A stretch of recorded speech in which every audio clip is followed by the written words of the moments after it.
Buka Pak. Jadi kita lagi kedatangan tamu. Nah, namanya siapa? Perkenalan dulu. Nama saya Hafil, saya Transport Planning University of Leeds. Iya. Udah selesai. Jadi, alhamdulillah udah tinggal Bagus. nunggu saat ini nunggu hasil aja, makanya masih di sini. Siap. Mantap. Jadi topik kali ini kita ngebahas terkait transportasi di Jakarta. Iya. Karena transportasi di Jakarta ini merupakan topik yang nggak akan ada habisnya. Seksi banget ya. Seksi. Karena ya banyak orang bakalan ngobrolin gimana cara untuk menanggulangi kemacetan di Jakarta. Istimewa. Calon mantan ibu kota. Calon mantan, oke calon mantan ibu kota bener. Kalau mantan ibu kota, waduh, ada bahaya nih. Jadi gini, Ya. pengalaman kita nih kan rata-rata hidup di Jakarta ya. Nah, kayaknya tuh kayak macet itu nggak ada habisnya. Nggak macet itu cuma pas Idul Fitri. Idul Fitri. Iya nggak sih? Betul. Nah, Udah ada gua datanya. Oke. Udah ada datanya. Lo Oh. kalau gua udah ada datanya. Oke, Oh. lanjut. Ya. keren ya ada datanya. Kita ngomong based on data ya. Oh, iya, iya. Nggak kaleng-kaleng ini. Nah, Kaleng-kaleng. sebenarnya Udah ada promptnya. kenapa sih bisa gitu kan? Pertanyaan awam-awam nih. Kenapa sih macet terus? Kenapa sih apa namanya? Dulu juga belum macet kan, tahun berapa gitu. Oh masih iya. sepi Oh lah. iya. Iya. Kenapa bro? Jadi Jakarta itu Hmm. gue menyebutnya motorcycle city. Oh, lagunya Sir Dendi. Jakarta Motor City. Nah, teman-teman bisa lihat lagu Sir Dendi Jakarta Motor City. Itu lu baca liriknya itu wah anjir itu bener-bener Jakarta hari ini. Jakarta hari ini. Jadi kalau lu lihat ya sebenarnya berdasarkan ITDP data Apa tuh? Apa tuh? tahun 2019. Jadi ITDP itu kayak lembaga non profit yang mempelajari tentang active travel. Jadi dia lembaga internasional di Indonesia juga ada ITDP Indonesia. Nah, berdasarkan data dari ITDP itu ternyata public transport share di Jakarta itu dari tahun 2010 sampai tahun 2019 itu nurun coy, hampir 50%. Sorry, apa yang ngomong Public transport share. Jadi Penggunaan. transport. Jadi ibarat kata punya kapasitas public transport misalkan 100, yang terisi itu berapa gitu. Iya.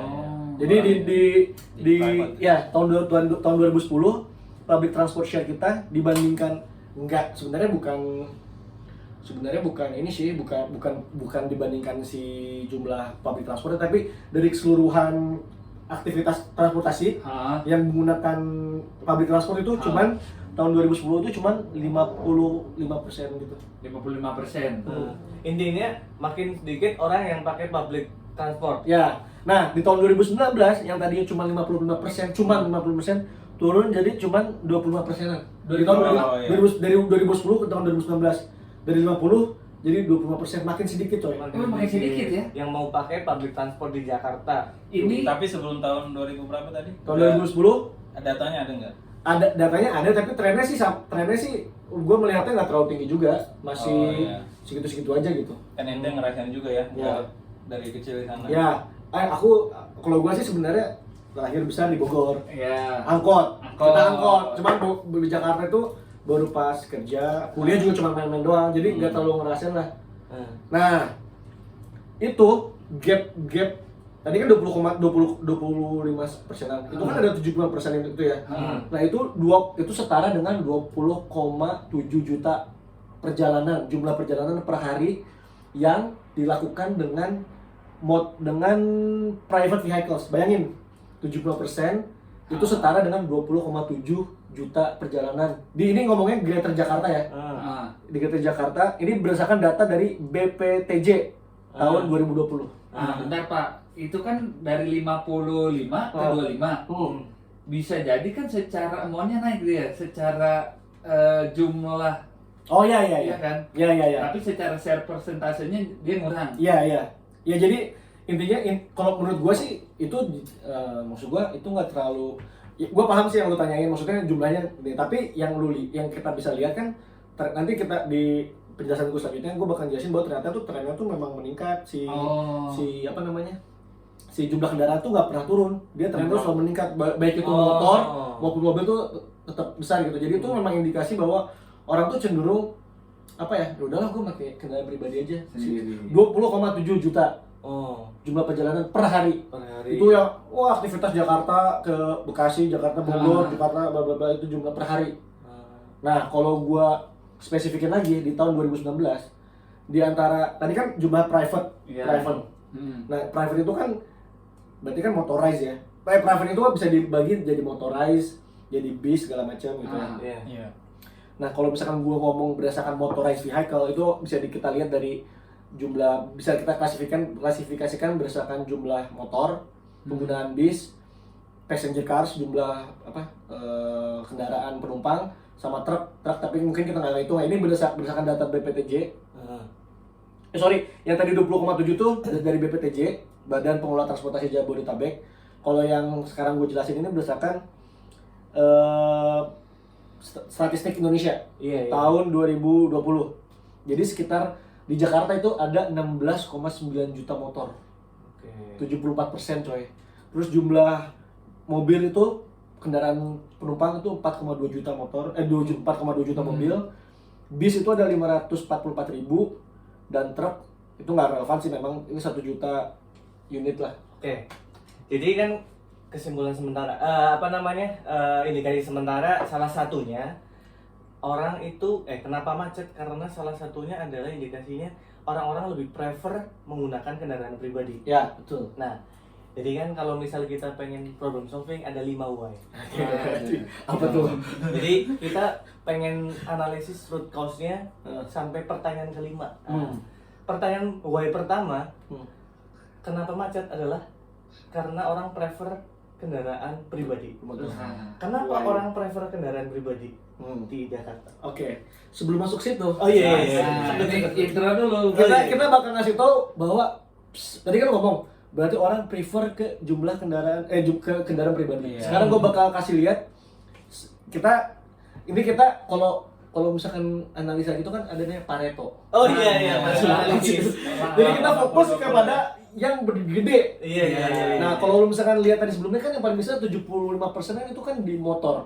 Sekarang kalau kita kerucutkan kembali. Nah, Jadi Motor, ya? di Indonesia itu ada 126 juta motor berdasarkan data Badan Pusat Statistik. Anda kan statistik? Siap. Ya. 126 juta Motor di Indonesia. Setengahnya, setengah satu. iya. Di Indonesia nih ya. Dua orang punya satu. Iya. Nah, ada 126 juta motor di Indonesia ya. Nah, Di Jakarta sudah pasti Jakarta sebagai pusat pemerintahan dan penggerak ekonomi, dia nomor 1 di Indonesia. Nomor 1 di Indonesia yaitu Jakarta dengan 13,38% dari total Indonesia ya. Iya. Tadi gue bilang dia 16,94 juta motor. Iya. Coba tebak di peringkat kedua siapa? Provinsi apa? Coba tebak. Jawa Tengah. Jawa Tengah lu? Surabaya. Ya, provinsi. Jawa Timur berarti. Jawa Timur. Lu? Jawa Barat. Jawa Barat, Jawa Tengah, Jawa Timur, Jawa Barat. Surprisingly itu adalah Jawa Tengah. Iya dong. Dia Jawa Tengah itu 12,82, 16,2 juta motor. Oh. Itu Jawa Tengah. Terus ketiga Jawa Timur dengan 15,8 juta motor. Nah, jadi data kan. Iya, Kita nggak ngomong macam-macam, data ini. Ya. Soalnya disertasi gue. Iya. Terus Jawa Barat dia surprisingly dia ternyata ke nomor 4, 11 juta motor. Lalu di urutan kelima sampai ke 34 itu macam-macam lah ya, jumlahnya dari 30 provinsi. Dia totalnya 50 dari 30 provinsi itu ya 50% lah jumlah motor tuh ada di situ. Yaitu ranging from 160.000 unit sampai 6,8 juta unit lah. Nah, kalau lu lihat di Jakarta sendiri, dulu tuh di Jakarta cuman tahun 95 cuma 1 juta motor, coy. 1 juta 1 motor. juta motor, 1 juta motoran. 95 tuh. Tahun 95 anjir. Nanti masih main-main kayaknya. Nah, itu gue baru lahir itu 3 tahun gua. Baru kencing baru lurus. Iya. Baru masih pakai popok gitu. Terus di tahun 2019 itu jadi 16,9 juta yang tadi gue bilang. Memang kalau dari segi growth-nya dia naik turun lah ya. Ya. Naik turun, tapi lu bisa lihat secara tren dia naik terus. Oke. Istimewa kan. Terus. Nah, Jadi sekarang tadi sebelum lu ngomong kenapa orang Prefer prefer kan.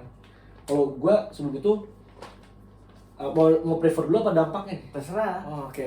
Jadi kalau gue melihat ternyata dampaknya si motor ini sebagai kendaraan yang menjadi pilihan moda masyarakat Jakarta itu ada 3 yang paling penting. Yang akibatnya. Satu di aspek traffic di lalu lintasnya, 2 safety, 3 environment. Dari segi traffic nih, Jakarta itu berdasarkan ranking dari TomTom Index tahun 2021. Anjir. Gue seneng sih ada data gini. Buzzword. Jakarta itu peringkat 10 sebagai kota dengan traffic paling buruk di dunia. 10. Nomor 10 Nomor dari 10. 416 kota urban kota yang gede lah. Jakarta nomor 10 paling chaos. Kios. Terus di Jakarta itu 41 ruas utamanya, ya kayak Sudirman, SCBD, Lives itu, Jaksel itu. Itu rata-rata kecepatannya cuma 25,82 km/h. Oh iya, gue tahu. Pelan banget coy. Pelan. Jadi kalau lu masuk ke daerah jalan-jalan protokol lu pasti akan merasakan sangat pelan gitu. Itu terutama di jam-jam sibuk ya. Itu berdasarkan Jakarta Open Data tahun 2020. Anjir. Terus kalau misalkan semua kerugian itu dikuantifikasi, itu kerugian kita itu tahun 2018 aja itu setara dengan 65,7 triliun rupiah. Waduh. Selama 1 tahun berdasarkan data BPTJ tahun 2019. Lu bisa bayangin ketika lu bermacet-macet itu banyak bensin yang hilang. Dan kerugian itu nggak cuma bensin, polusi, menyebabkan penyakit, rumah sakit segala macam. Nah itulah jadi dikuantifikasi sebagai salah satunya kerugian. Aspek kedua, safety. Jumlah korban yang melibatkan kendaraan bermotor roda 2 itu jumlahnya meningkat 10 kali lipat dari tahun 2016 di tahun 2016 dari tahun 2001 menjadi 3.300 korban. Berarti tahun 2001 mungkin cuma 300 orang tuh yang per tahun kecelakaan. Yang korban ini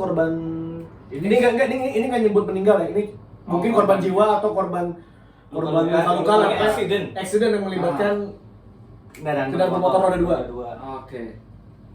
Dengan jumlah tersebut itu ekuivalen dengan kerugian 13 miliar rupiah per tahun. Kecelakaan ya, barangnya, motornya, perawatannya segala macam. Aspek ketiga yang tidak kalah penting adalah environment, lingkungan. Jadi motorcycle itu ternyata polusi udara di Jakarta nih 44% disumbang sama motor itu walaupun kecil jumlahnya banyak, itulah yang menyebabkan itulah.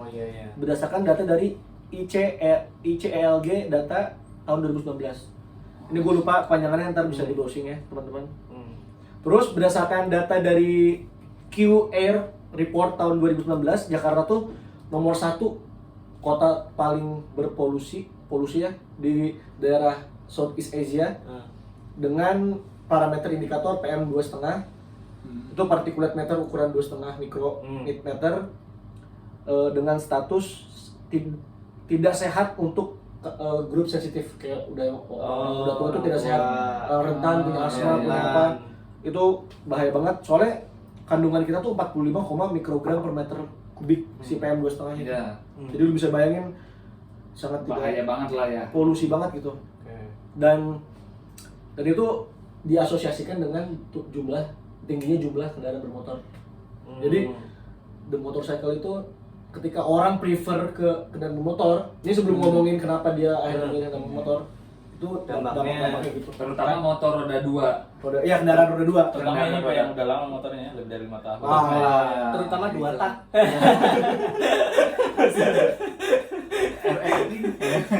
Nah, gue nggak mau dengan gue ngomong gini. Maksud gue ya Jual kan motor. ada juga kendaraan listrik. Gua juga bagian dari pemerintah dan gue juga mendukung lah kendaraan listrik gitu. Cuma maksud gue dengan statement ini bukan berarti berpindah ke kendaraan listrik itu adalah future. The future is public transport. Gue adalah orang yang punya kiblat public transport. Karena gue merasakan kalau gue kerja ke Jakarta, gue bisa naik motor. Gue bisa naik public transport. Gue kan naik kereta dari Bekasi. Tapi ketika gue bawa istri gue, keluarga gue ke Jakarta, sudah barang tentu gue nggak mungkin bawa mereka naik kereta karena tidak manusiawi gitu. Capek, nggak nyaman gitu. Dan gue nggak sampai hati harus lihat mereka umpuk-umpukan. Kalau gua yang nyari kerja gua slow lah, gua bisa, gua cowok gua bisa, tapi untuk mereka gua nggak yakin, makanya tidak inklusif gitu si public transport di Jakarta gitu. Itu salah satu penyebab kenapa dia tidak preferable. Oh, jadi itu ya, gara-gara nggak nyaman, gara-gara nggak nyaman, gara-gara tidak kurang inklusif lah. Iya, kurang inklusif. Mungkin inklusif itu apa? Inklusif itu tidak terbuka untuk terbuka untuk berbagai kalangan.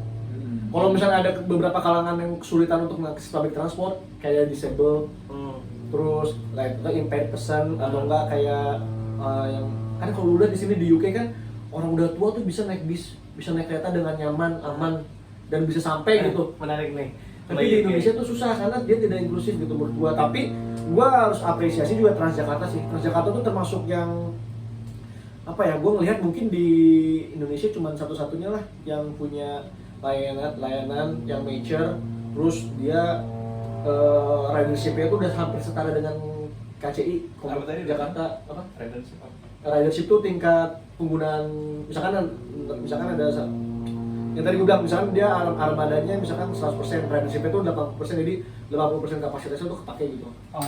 Jadi gue ngeliat ridership-nya tingkat penggunaan public transportnya udah tinggi mulai tinggi karena Transjakarta tuh udah mulai apa ya? Udah mulai melebarkan apa namanya?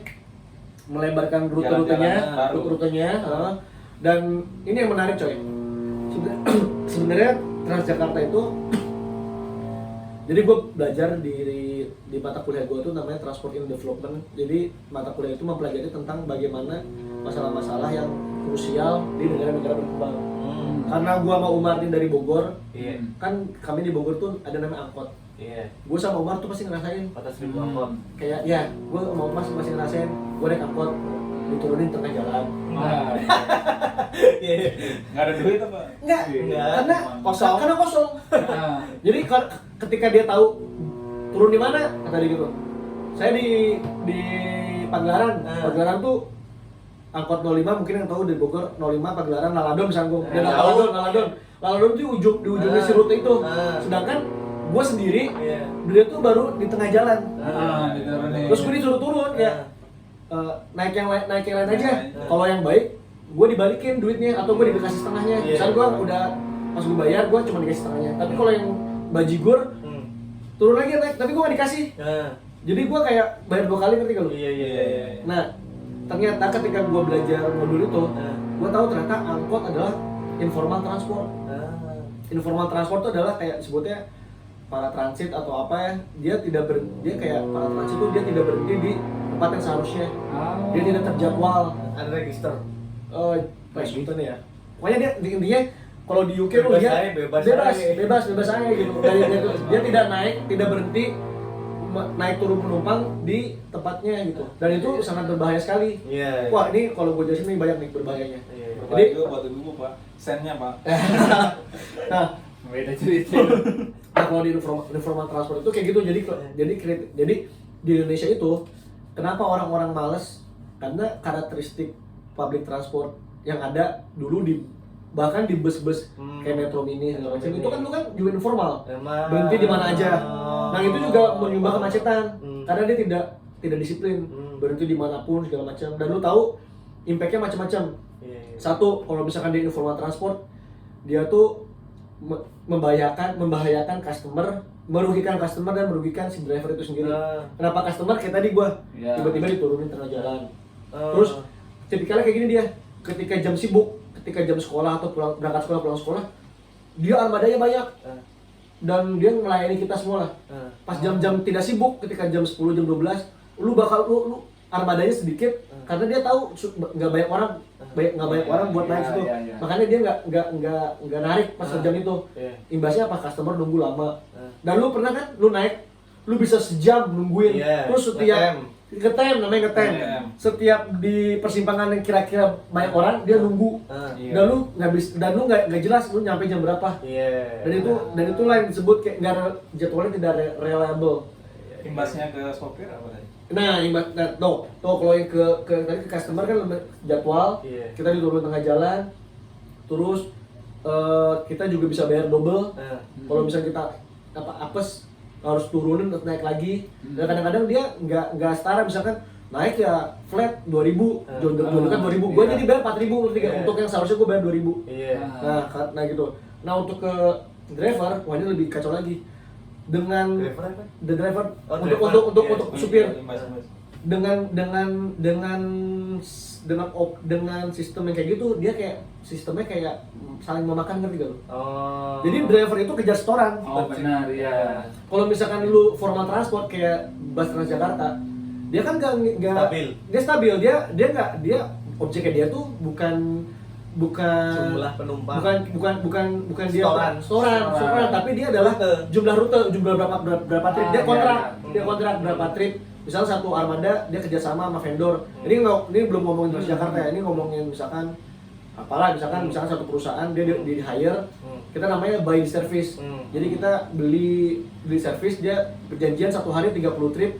Ya udah dia harus 30 trip berhenti di tempat yang ditentukan, dan si driver itu udah digaji per bulan lamsam.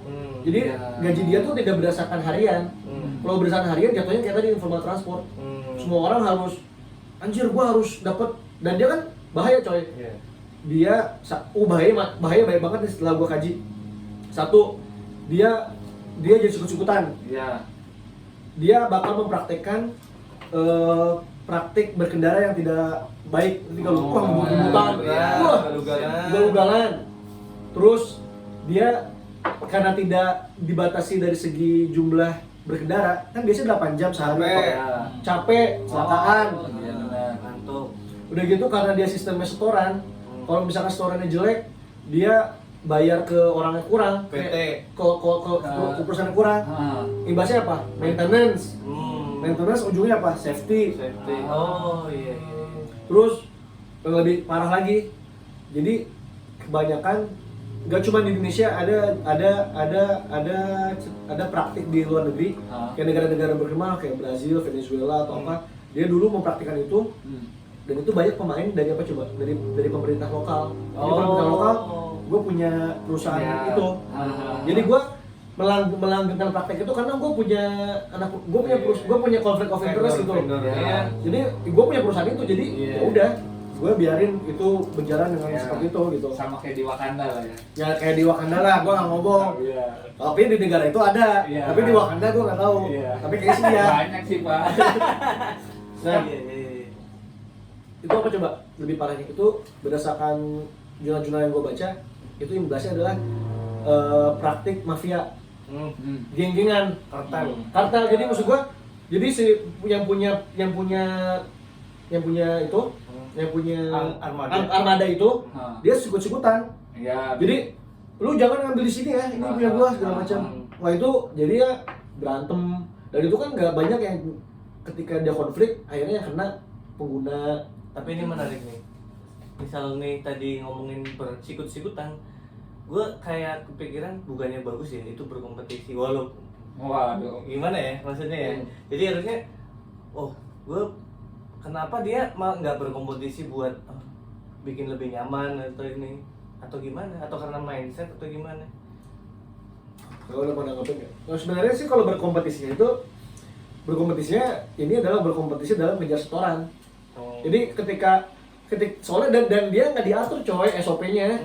Apa kalau misalkan di swasta tuh SLA, service level agreement-nya nggak ada gitu. Harus berapa, misalkan satu trip lu harus nyampe dari titik A ke titik B sejam ya. Orang setiap kita naik ngetem, terus semua flat ya, bayar harus 2.000. Ada kadang-kadang gue dibalikin dulu kan cash. Dibalikin ternyata dibalikin cuman GoPay, harusnya gue dibalikin 1.000 misalkan. Ada hal-hal itu yang nggak pro sama customer gitu. Jadi sebenarnya itu harus butuh namanya komitmen dari pemerintah. Nah, salahnya pemerintah itu kadang-kadang melihatnya bus rapid transit adalah jawaban. Di beberapa kasus di Afrika itu awal-awal itu sempet ada kayak gitu kan. Akhirnya dia bikin bus rapid transit. Yang dia nggak tahu Bus rapid transit itu apa sih? bis. Kayak Transjakarta tuh sebutnya BRT. Bus rapid. Jadi bis besar rapid. cepat, dia ada titik-titik transitnya, sama lah kayak first bus, itu sebutnya BRT. Ya istilahnya bis lah, istilah gampangnya, bis yang terjadwal gitu. Nah, si bis ini dulu di Afrika, termasuk di Indonesia juga beberapa mungkin, dia yaudahlah gue bikin bis aja. Ternyata bis itu tidak visible buat daerah tertentu. Misalkan contohnya gue di Pagelaran di Ladon, jalannya letik, gak mungkin dong pakai bis.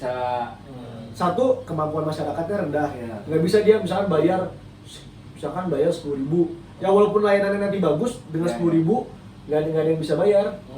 Bukannya dulu Damri gitu ya enggak? Ya termasuk Damri lah mungkin, Damri. Udah. Tapi itu transitnya cuma satu ujung sama ujung kan? Dan gue ngeliatnya juga jadwalnya juga nggak jelas, nggak bisa kita trace di mana gitu. Itu juga salah satu tuh orang kenapa nggak mau naik bis karena nggak jelas. Ada yang ngomong, lu kenapa nggak naik bis? Gue nggak bisa tahu bis gue di mana. Gue bisa nunggu sejam nggak nyampe, gue telat. Ya udah mendingan gue naik Gojek, Uber gitu. Sebenarnya Gojek, Uber, ojek online itu yang dia masuk tahun 2015. Berdasarkan data nih, Gojek tuh masuk tahun 2015, GrabBike Gojek tuh Januari 2015, GrabBike itu Mei tahun 2015, tahun 2016 bulan April Uber masuk. Jadi kayak ojek online itu sebenarnya bukti bahwa satu sisi pemerintah belum bisa memberikan solusi public transport yang memadai, kayak nyaman, aman, reliable. Ini nanti kita omongin setelah ketemu road course. Oke. Nah, akhirnya Direkam aman ya. Aman. Kan Wakanda. Wakanda, tadi kan ngomongnya negeri Wakanda. Nah, ada yang menarik nih Pak. Tadi kan bilangnya informal transportasi nih framingnya buruk lah ya. Padahal kan Grab sama dan kawan-kawan Gojek itu kan informal juga termasuknya. Sebutannya sebenarnya dia Kompetisi lagi. Kompetisi nyari setoran. Terus titiknya juga kan nggak ada. Ibaratnya itu pengusaha, tapi bentuknya startup ya, bentuknya packagingnya beda aja tuh. Sebenarnya itu sama aja kayak taksi sama ojek sebenarnya. Itu memang, tapi kalau di Thailand ojek itu termasuk diklasifikasikan kendaraan umum. Tapi di Indonesia misalnya ojek itu tidak diklasifikasikan kendaraan umum, makanya kalau berdasarkan data nggak ada data ojek karena tidak diatur. Kalau lihat di BPS tuh nggak ada data ojek berapa, dan itu sulit untuk kita trace gitu. Tapi yang pasti ojek sama ojek online itu sebutannya bukan mass public transport ya, dia public ya, memang bisa digunakan oleh banyak orang, tapi dia tidak sifatnya bukan komunal gitu, sama kayak taksi lah gitu. Berarti kalau boleh dibilang nih, ini menjawab tadi mungkin karena nyaman kan, lebih nyaman. Sebenarnya nyaman cepet. Terus nyaman tadi masalah waktu, masalah ambil apa tuh namanya nggak ngetem atau nggak ini. Nah, oke. Nah, tadi gue belum selesai tadi masalah public transport yang di bis. Kan tadi kan coba ketika informal ada. Rata-rata orang negara-negara berkembang tuh solusinya BRT. Padahal BRT itu bukan jawaban utama. Gue bakal menjembatani ini kenapa akhirnya Transjakarta dengan program Jaklingko. Jaklingko itu akhirnya bisa menerapkan, dia dirangkul si informal transportnya. Keren tuh. Jadi dulu kalau misalnya yang di negara berkembang lainnya kayak di Venezuela atau Brazil gitu, atau di Afrika, dia bikin bus rapid transit. Nah, ketika dia bikin bus rapid transit, ternyata infrastrukturnya nggak pas, jalannya sempit, narrow, kecil, udah gitu ternyata perkerasan jalannya tidak kuat buat bis, jalannya hancur-hancuran. Masuk si bis itu ternyata nggak masuk buat masyarakatnya nggak bisa bayar dengan harga yang pas, terus bisnya juga nggak bisa masuk, akhirnya si operasional tidak visible, akhirnya kolaps lah si layanan itu ya, si bis itu, karena akhirnya si pemerintah harus subsidi terus buat di operasional karena nggak balik modal tuh. Nah, akhirnya itu bukan jawaban. Maka sebenarnya yang benar itu menurut gua informal transportnya dirangkul. Informal transport. Si angkotnya itu dibikin kayak bis rapid transit. Jadi si angkotnya itu tetap bentuknya angkot. Nanti pembayarannya bisa, kalau misalkan masih kolot bisa tetap masih pakai cash. Tapi dia dibikin per ini titik. Masuk naik turunnya dari situ tetap kayak bisa aja, tapi terjadwal. Nah, si pemerintah by the service itu, jadi si drivernya digaji, Terus jelas ada SLA-nya, perawatan Iya. setiap bulan berapa. Nah. Terus gue beli trip lu ya. Lu setiap hari 30 trip, mau penuh mau kosong lu 30 trip. Kalau misalkan ini mungkin dijelasin misalkan harus berhenti di satu, kan ada tuh kalau di first bus kan dia terus kalau nggak ada orang gini. Iya, Kalau iya. Transjakarta lu lihat dia tanpa ada orang bahkan tuh kosong dia pasti berhenti Transjakarta. Lebih bagus. Lebih ya? bagus. Iya. Tapi ya kendalanya dia apa ya, mungkin jadi lebih lama gitu. Tapi menurut gue itu better sih daripada first bus, jadi akhirnya nggak jelas jadwalnya. Iya. Tapi si Transjakarta mungkin nggak tahu gue sekarang, gue belum bisa ngelihat dia di mana posisinya nanti kalau Iya. dari traffic mungkin bisa, tapi kalau lihat ini itu nggak bisa. Sebenarnya gue pernah baca tuh ada startup yang ini bukan Jakarta sih.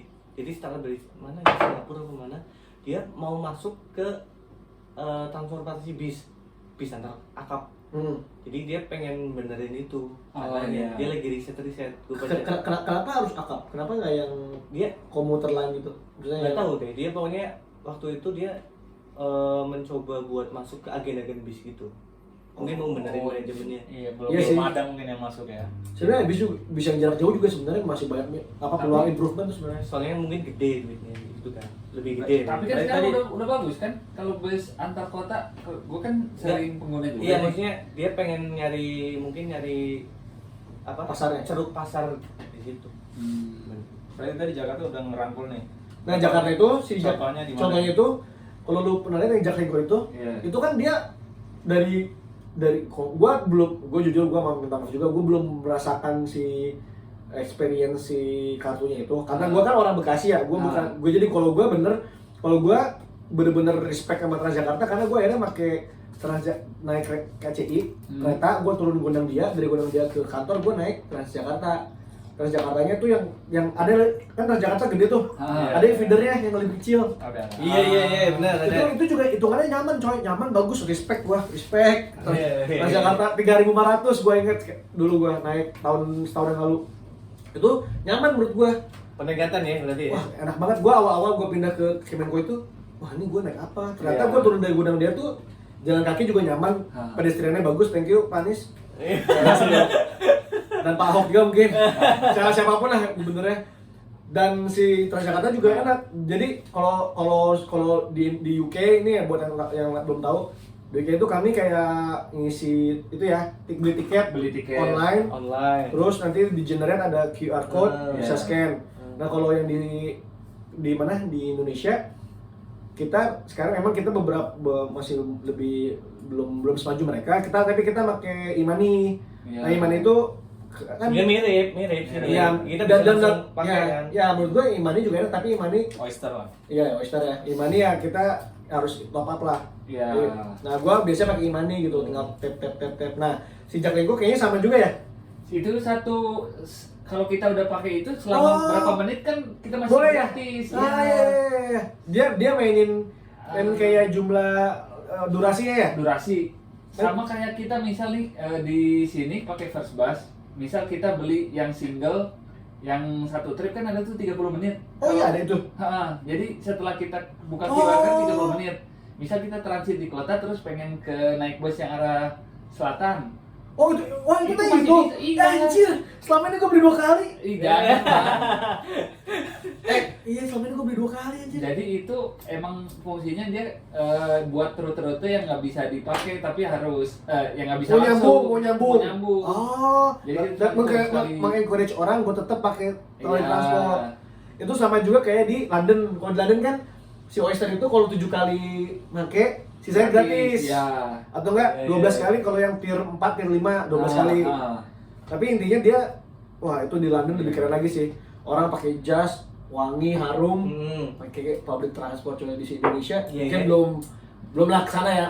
Sedang menuju. Tugas ente. Ya, nah si Jaklingko itu bagus coy, yang tadi Umar bilang. Jadi kalau nggak salah, even di angkot ada dashboard buat tappingnya coy. Kalau nggak salah ya. Ada. Jadi dia terintegrasi kan. Terintegrasi.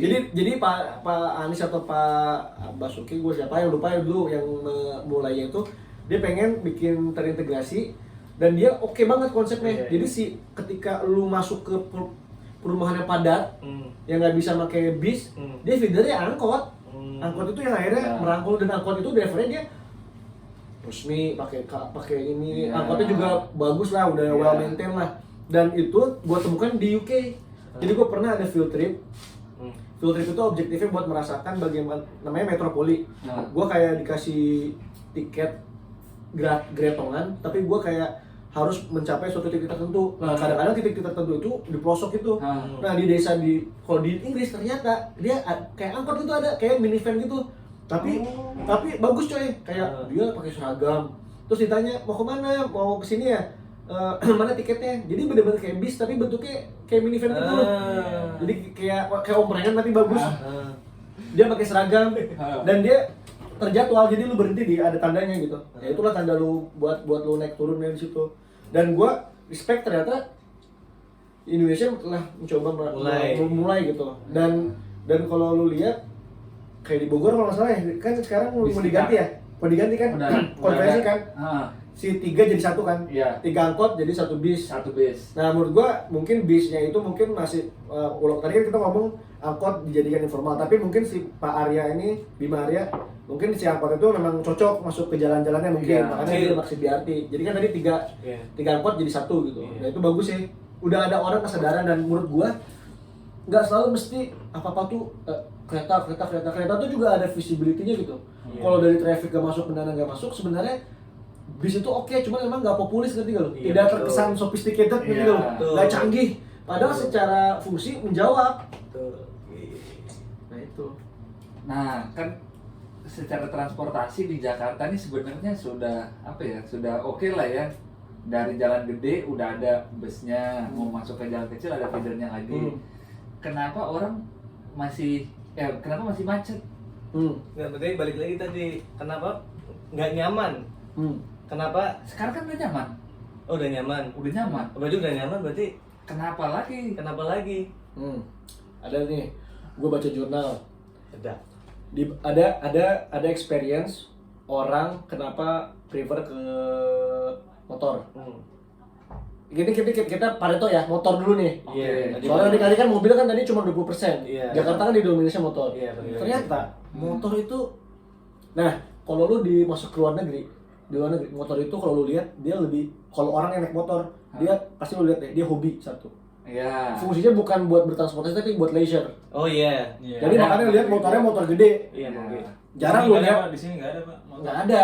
Terus ada juga jurnal bilang katanya kenapa motor itu sangat digemari negara-negara tropis dan berkembang dan di tempat tropis. Karena murah. Bukan, karena dia bisa dipakai di sepanjang tahun. Oh. Cuaca enak naik motor. Kalau di sini naik motor winter modar loh. Iya. Tapi itu kayaknya yang minor.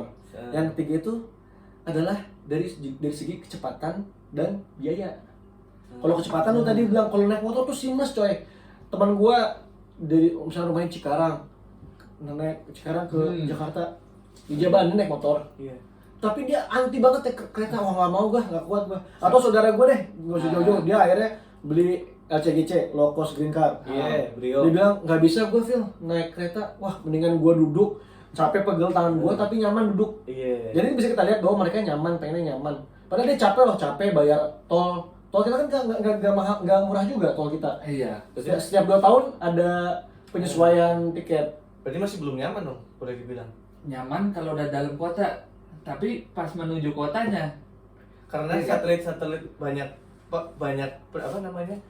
Yang kerja yang memenuhi Jakarta itu dari satelit-satelitnya kan. Iya.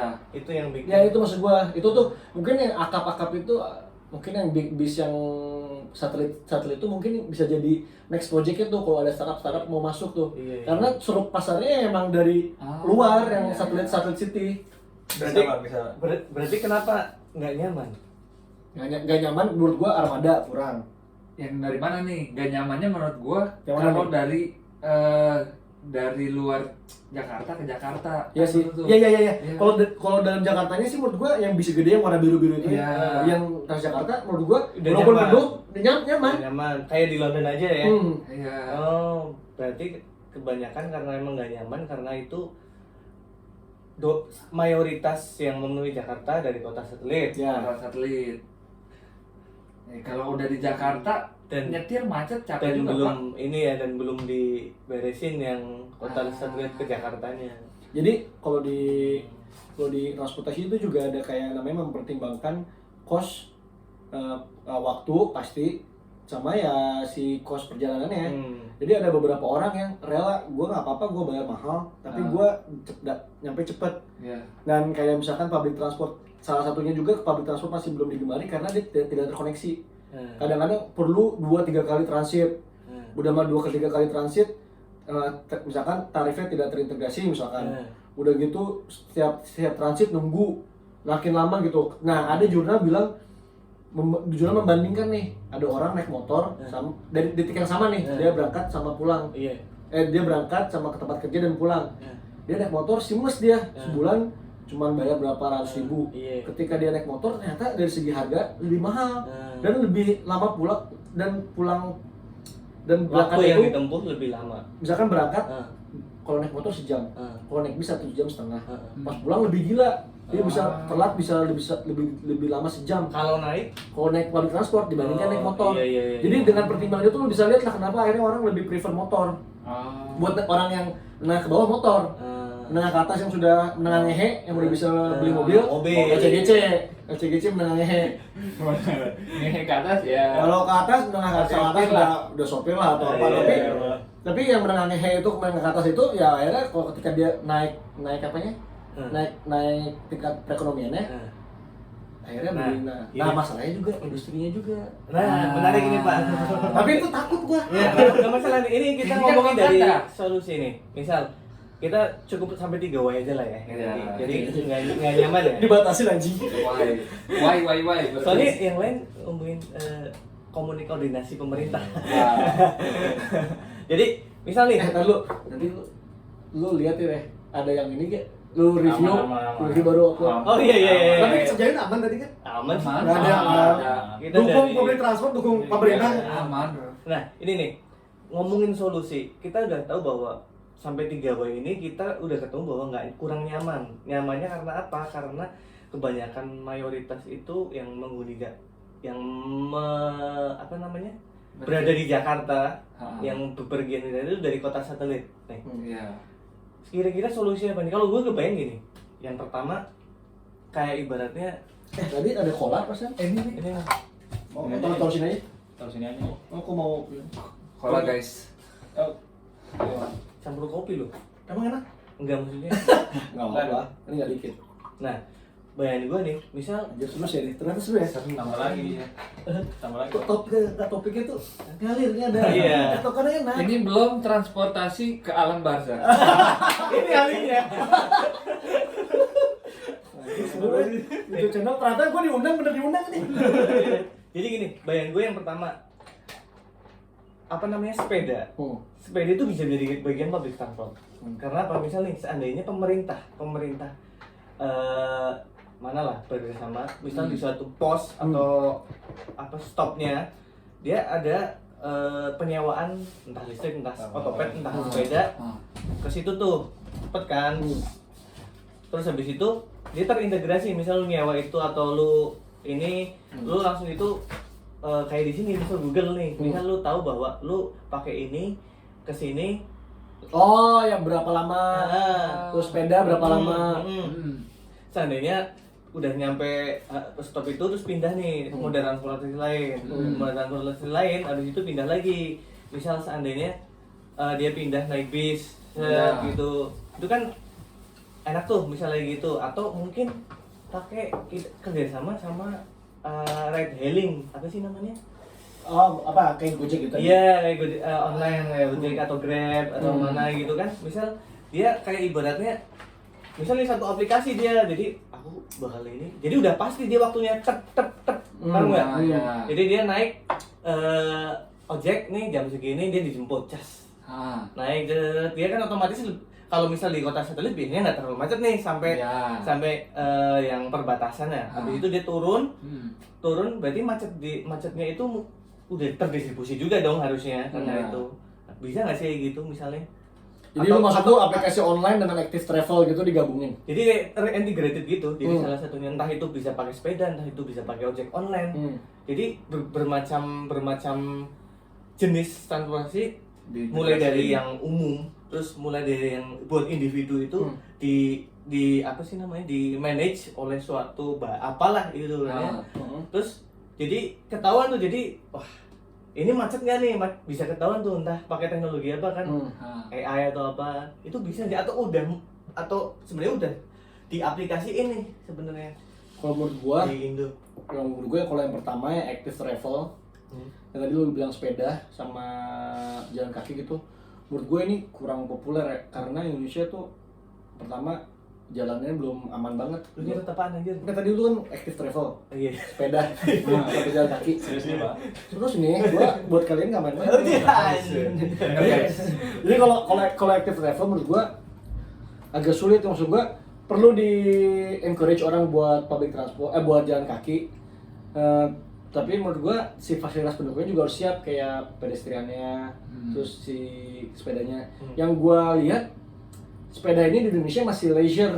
Kebalik nih. Iya. Di luar negeri motor yang leisure, Iya. active travel jadi salah satu moda yang khususnya Belanda ya. Kalau di UK mungkin juga belum terlalu tinggi sih. Benar. Tapi kalau di sini sepeda lu lihatnya sepeda kan yang road bike yang paling pakai di SCBD di Sudirman. Iya. Itu padahal menurut gua enak juga sih kayak sepedaan gitu. Cuman gua nggak tahu ya kalau Bekasi sepedaan sampai Jakarta. Enggak, bukan sampai Jakarta, sampai Sampai stopnya yang. Oh iya, Jadi itu juga bisa sih. Jadi lu Buat naro ya kan? jadi lu ibaratnya cuma buat apa, lu nggak usah pakai motor lah. Ibaratnya lu nggak usah pakai, tapi pakai sepeda atau pakai ojek yang Oh iya. Mungkin kalau misalkan konsepnya gitu gue setuju. Tapi si pemerintah kotanya juga harus bikin jalanan, harus juga bikin itu kayak diseparasi lah, soalnya lu lihat mobil Indonesia kan sangat cepat banget tuh. Wah, harusnya kalau lu naik sepeda nggak dibatasin gitu, gue khawatir si ininya, si keselamatannya. Dan gue setuju kalau di setiap halte atau nggak di ini ada tempat penitipan yang benar-benar terjamin. Dan gue sangat pengen banget gue gerbong khusus khusus sepeda. Soalnya di UK kan banyak tuh orang naik sepeda. Dan gue nggak tahu nama di mana ya, dia ada gerbongnya. nggak tahu. Enggak, dia di dalam bebas. Bebas. Oh bebas. Bisa masuk? Bisa. Anjir. Binatang aja bisa.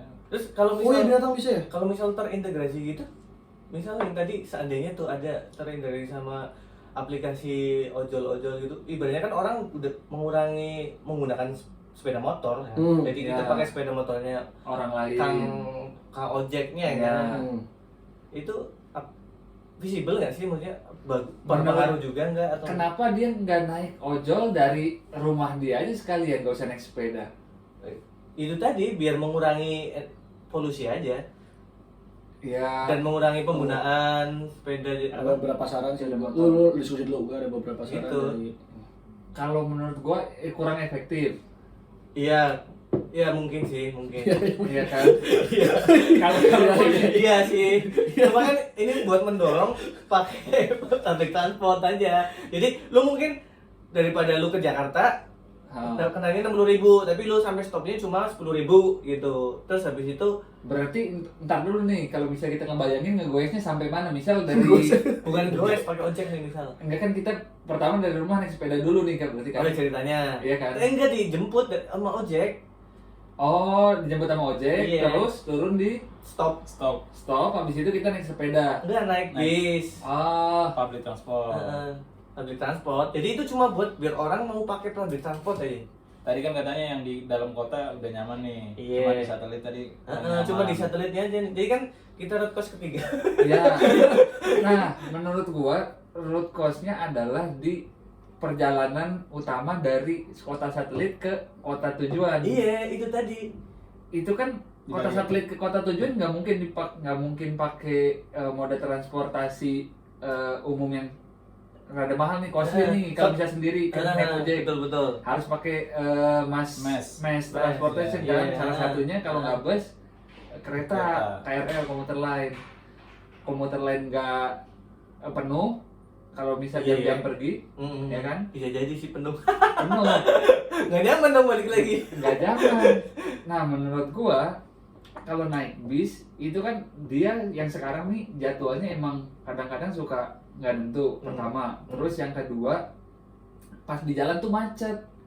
Pas di tol, kalau misal pas jam-jam pergi kerja atau pulang kerja ya. Nah itu jadi nggak ada untungnya naik public transportation ya, paling cuman nggak capek aja. Berarti mengurangi sepeda motor harusnya. Jadi Itu coy. menurut gua bus-bus yang dari kota satelit ini harusnya ada jalur prioritas. Tapi apakah itu satu-satunya solusi mengurangi sepeda motor? Sebenarnya itu kalau menurut gua kebijakan itu push and pull. Jadi dari public transportnya lu Push lu push dong. Oh iya, push. Didorong untuk Ah. semakin banyak, tapi dari motor juga lu pull. Jadi tarik penggunaan motornya. Nah, kalau menurut gua tadi salah satu kenapa motor banyak, DP-nya murah. Terus ekonomi kita, perekonomian yang nilai industri yang disumbangkan dari otomotif industri itu gede. Orang banyak kerja di situ. Ya. Terus beberapa kementerian juga mungkin punya target KPI jumlah produksi motor. Ya. Tapi gini Pak, misal nih, kalau misal gitu, wah Paradoks itu. Nah itu sebuah itu harus penting itu duduk. Ada kayak gue sebagai masyarakat. Oke, nih, sebagai masyarakat. Aduh, anjir mahal nih beli motor. Nah, tapi mau naik ini mahal. Mana dulu yang mesti di ini, padahal mana dulu yang mesti dahuluin gitu loh. Kan saat kita mau misal nih solusi kemana-mana. Iya. Menurut gua kalau misal tadi ada Kalau gue target- nggak bisa beli motor, nggak bisa gue beraktivitas nyari kerja di daerah gue misal nih, atau apa bepergian kemana, ongkos lebih gede. Iya ya, cuman kan tadi kan ada misal nih, ada target produksi motor atau misal ada KPI yang mengharuskan dia penjualan motor lah ya dari pemerintah maupun swasta. Itu cuman bisa ditekan dari peraturan nggak sih? Peraturan kayak mana? Iya sih, mungkin peraturan. Jadi misal peraturan yang emang dia nggak bisa lagi bikin motor, bukan Eh, bikin motor, jual. menurut gue ya, dia solusinya bukan berhenti bikin motor tapi dialihin aja ke daerah-daerah lain. Jadi khusus misal di Jakarta, dia motor yang lebih dari 5 tahun atau mobil yang lebih dari 5 tahun nggak boleh masuk, udah. Kalau gue juga dulu pernah berpikiran otomotif industri itu ya bukan berarti mati, tapi otomotif industri itu bisa dikembangin. Tetap kalau gue sih berarti public transport ya, dibikin untuk public transport atau kayak kendaraan-kendaraan buat mendukung pertanian kalau di daerah bisa itu, atau dengan yang sekarang kan elektrik nih, Iya. ya kembangin aja itu. Tapi maksud gue orientasinya jangan private vehicle gitu. Ya. Jadi tetap memberdayakan otomotif industri yang ada, tapi coba public transport terus kembangin ke daerah-daerah Indonesia kan luas. Iya. Terus gue coba kembangin ke situ gitu. Dan sebenarnya tadi ngomong tentang ojek online itu, sebenarnya ojek online itu disukai atau tidak kehadirannya itu sebenarnya mendukung loh ridership public transport di Indonesia gitu, di Jakarta lah pada khususnya. Jadi dengan ada ojek online itu orang tuh sekarang juga lebih gampang gitu ke stasiun, ke bis gitu. Nah yang harus kita jaga adalah jangan sampai si ojek online ini memakan transport backbone transport. Jadi backbone transport tuh kayak Bekasi sampai Jakarta itu kan jauh tuh. Iya. Itu sebutnya backbone transportation lah. Jadi dia tulang punggungnya. Iya. Kalau mau ojek online tuh sebatas feeder aja lah, feeder gitu. Iya. Nah di Amerika Utara tuh si pemerintahnya tuh mensubsidi e-hailing services tapi untuk mendukung public transport. Jadi kalau ada orang mau naik public transport, kalau dia rutenya mendukung ke arah stasiun, jadi subsidi tuh. Bagus tuh, itu bagus. Bagus kan? Di Indo? Di Indo. Udah ada belum? Belum. Di Indo masih masih Bisa banget ya? itu bisa. Maksud gua jangan sampai memakan pasarnya bis, maksud gua. Iya benar. In-hailing service apa sih? E-hailing services tuh Online. e-hailing services tuh jadi hailing itu kan hai e-hailing elektronik. Oh iya. Jadi kita bisa memesan via online. Jadi kayak Uber, Gojek, sebutnya e-hailing services. Nah, e-hailing services itu ada dua, ada motorcycle e-hailing services atau ya car, mobil gitu. Jadi itu visible ya? Bisa tuh.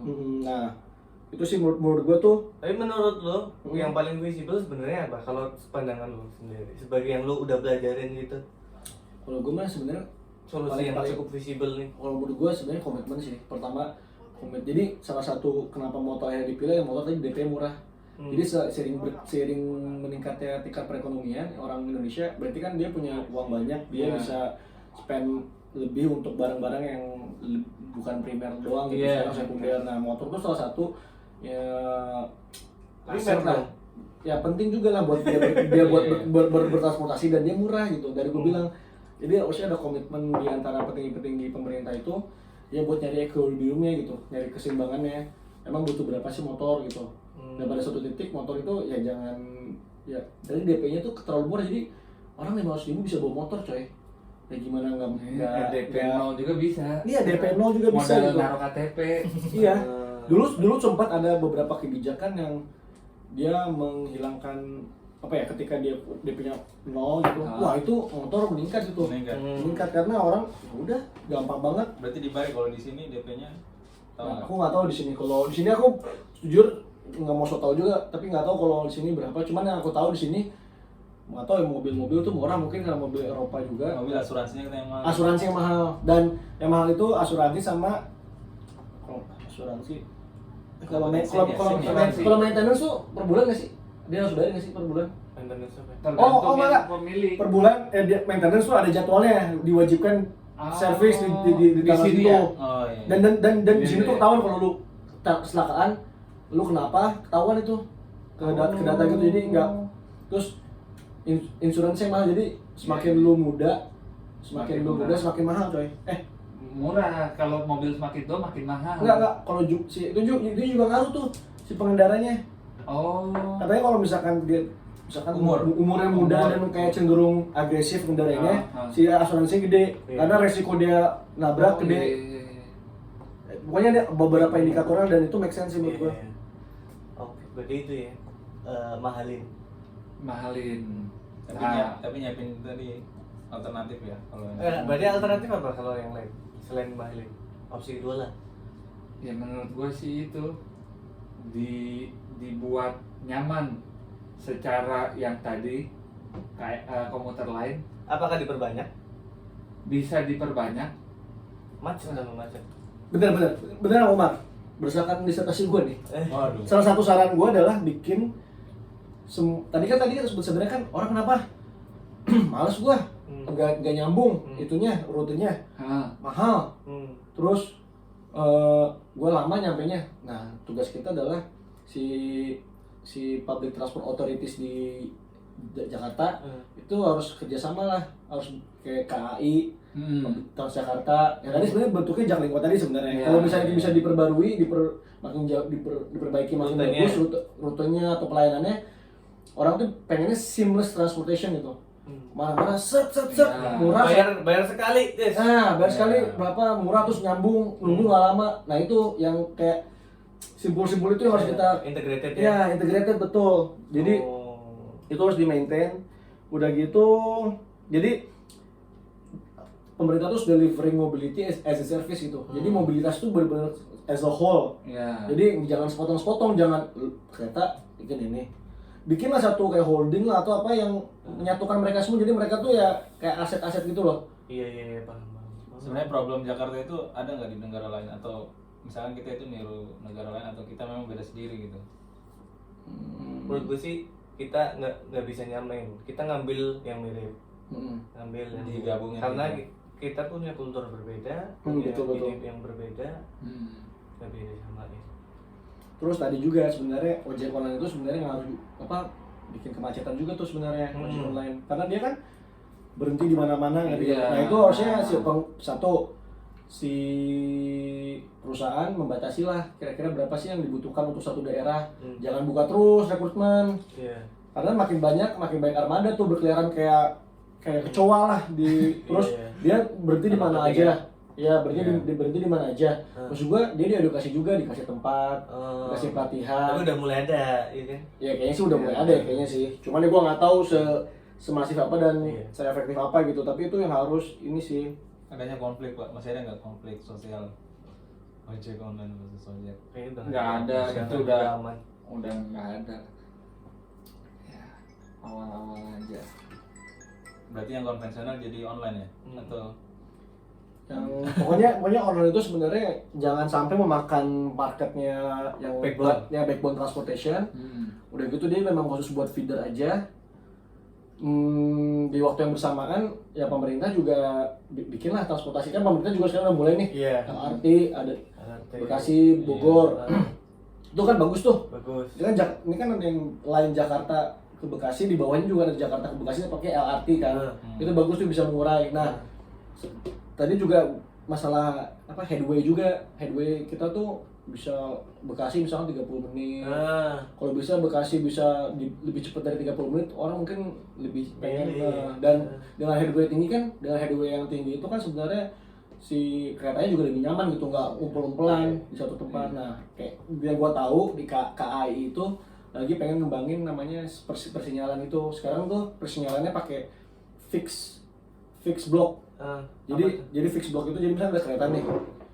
Jadi dia tuh sinyal itu di satu, gue secara gampang ini aja, nih ada 2 kereta. Dia kenapa disebut fix, karena dia tetap gitu. Kalau jadi antara satu kereta dengan kereta lain itu nggak bisa dipadetin. Misalkan per 5 menit kan dia cepet nih, per 5 menit. Nah kalau fix block itu dia ngasih sinyal ke sini, ini ngasih sinyal ke sini. Jadi dia ngasih sinyal, dia ada batas aman gitu loh. Nah yang itu yang bikin headway-nya masih belum bisa kurang dari 5 menit. Sekarang itu kalau nggak salah headway paling bagus 5 menit itu juga di line Bogor, baru di line Bogor. Terus tiap mungkin nggak bisa 5 menit sih, mungkin 10 di atas 5 menit lah, paling bagus itu dari 5 menit. Nah kalau misalkan kalau bisa nanti diganti, sekarang sih katanya mau diganti ke moving block tuh yang udah di MRT, udah di LRT kayaknya pakai moving block. Jadi moving block itu nanti sinyalnya itu udah di sini sama di kereta. Jadi dia misalkan dia tahu nih batasnya berapa, nanti dia bisa nyesuaiin nanti. Jadi dia dempet bisa gitu. Bisa dempet. Dia sinyalnya bagus. Makin banyak tempat. Ya, jadi space-nya dimaksimalin tuh. Jadi headway-nya makin kecil, armada bisa masuk banyak, bisa lebih nyaman. Ini solusi nih. Itu tapi kalau misalnya MRT sih kalau nggak salah udah Perfect. si KAI yang sedang membangun itu. Terus kayak kalau lu lihat di Bekasi itu kan sekarang lagi dibikin double track. Jadi dia kalau di Bekasi kenapa itu lama 30 menit, karena dia gantian sama kereta jarak jauh. Nah ketika dibikin double track, ada double track dedicated buat kereta jarak jauh, yang komuter nggak keganggu harapannya. Itu belum solve ya yang itu. Kayaknya double track kayaknya tahun ini selesai dah. Double tracknya. Tapi kalau yang persinyalan kayaknya belum tahu gua. Masih proses kayaknya. Karena mungkin investasinya mahal dan ini juga sih. Mantap. Deh. Apalagi ya? Daging banget. Daging banget ya, anjing daging. Emang ini daging banget ya, obrolan yang cukup membuka wawasan dan memberikan pengetahuan baru bagi khalayak teman-teman. Ya. Semoga nanti kita Ini Pak, disertasi Pak. Disertasi. Jadi semua bahan ini dari bahan disertasi saya. Nanti mungkin bisa diklik di kita langsung upload.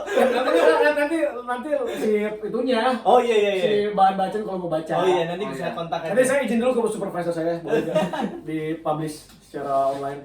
Nanti kalau ada yang nemu di video ini ya mungkin bisa jadi salah satu solusi ya. Ada inspirasi. Oke. Berapa lama nih?